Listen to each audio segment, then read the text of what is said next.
So starting the test drive in this Land Cruiser, I'm in eco mode, and this thing still pulls very well, even with light throttle.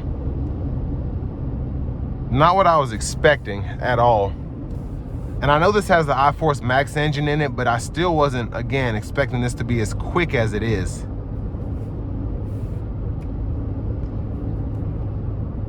So I'm gonna put it in normal mode now. Just a tad bit of wind noise coming from up here. Not sure why, but if you watch the walk around portion, you saw how loud it was anyway. So the wind's picking up out here. But I will say the overall feel and driving dynamics are good here. I don't feel like, even though it's extremely windy out right now, not really affecting the vehicle's overall drive line, which I like.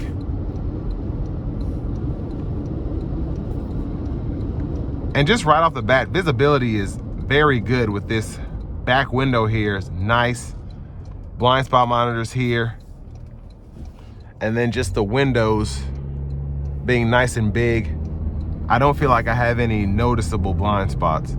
Now, I don't know why this mirror is like it was. I should have checked it before I started driving, but just it's pointing in the air for whatever reason, but there's that.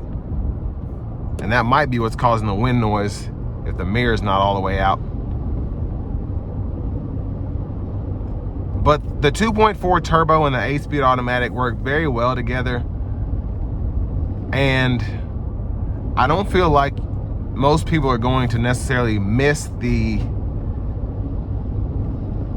bigger V8 out of the bigger Land Cruiser. Now, with that being said, I don't know how tow capacity figures are going to be affected real world because of that, or if the fuel economy will be even worse because you have this smaller engine that's turbocharged. But most people aren't going to be using these for that.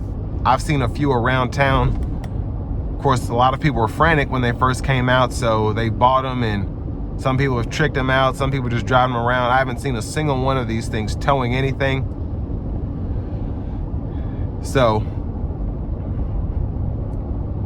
but I do like all the new tech here. Like the new screen. I wish it was a bit bigger, but not really a big deal. On a higher trim, that might be something that is fixed. But I do like how everything is nice and in your face here, having the AC controls very close. Shifter here, being able to adjust the drive modes. It can be a bit busy, just having your differential locks here right next to the 4-wheel drive control, your crawl, and then your drive modes, and then the selector. It's a lot going on, but I like how armrest is where it should be, shifter is where it should be, and that's what you'll be using 98% of the time. So all this being where it is, not really a big deal.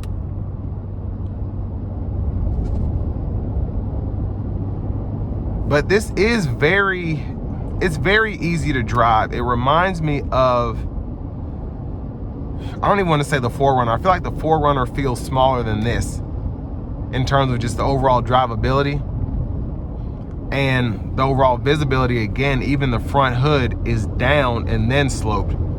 So it's not in your line of sight whatsoever. It's just, this is very interesting. And like I said in the walk around portion, just with the Trailblazer from Chevy, you're used to a big bulky SUV, and then you're in a small compact SUV with the new Trailblazers. It's interesting how manufacturers are taking these names and what you're used to, and they're just pretty much reinventing the wheel. Now, where this doesn't, it just feels so much more agile than the bigger Land Cruisers, but it still feels like it could handle terrain like the older ones. I'm gonna put it in a sport mode here, and we're gonna give it a nice pull.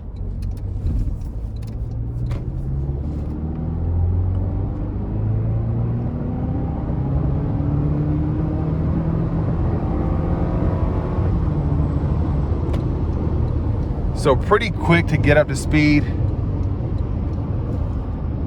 Very quick, actually. That turbo really kicks in, and then having the electric powertrain as well just makes it that much easier to accelerate with. I'm gonna put in an eco, gonna get everything activated.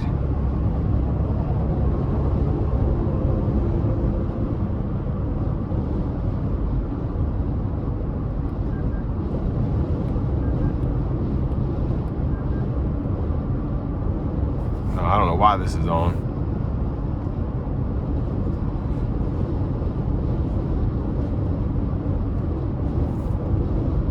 All right, so I'm gonna activate the adaptive cruise now. Hopefully. So for whatever reason, that's not wanting to work now. And can't really see why, but again, with the newer safety sense, one issue that I do have is just how complicated things can get. You have to, like in the Chevys and the Fords, when you activate the system, there are things you can change, but just in here, it gets so complicated. You have to have the lane centering on and the adaptive cruise on, and then you have to hit another button. There it is. It's not like the older version is.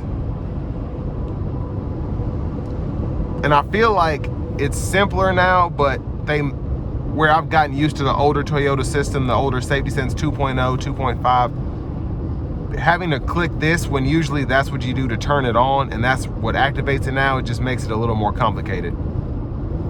But now we have the full system engaged, adaptive cruise control, lane centering, and a very nice system here. But love the new Land Cruiser. They're still few and far between, so you're still paying a premium on them, but it is very nice. I'll give you that. And this is the cloth seats and all of that. But I want to give one more thank you to John Roberts Toyota for allowing me to review this Land Cruiser today.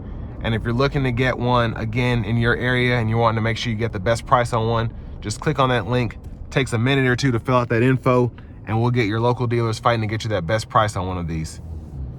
But one thing that I can say, and I don't know if I kind of already touched on this, but this is more, especially with the iForce Max powertrain, this is more of a daily driver than the outgoing Land Cruiser, in my opinion, just in terms of how easy it is to drive, the efficiency, and just the overall usability. You're not feeling like you have to drive a Toyota Tundra,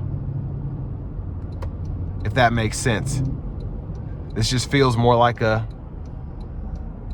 its own thing. So this will bring me to the end of my review of this 2024 Toyota Land Cruiser 1958.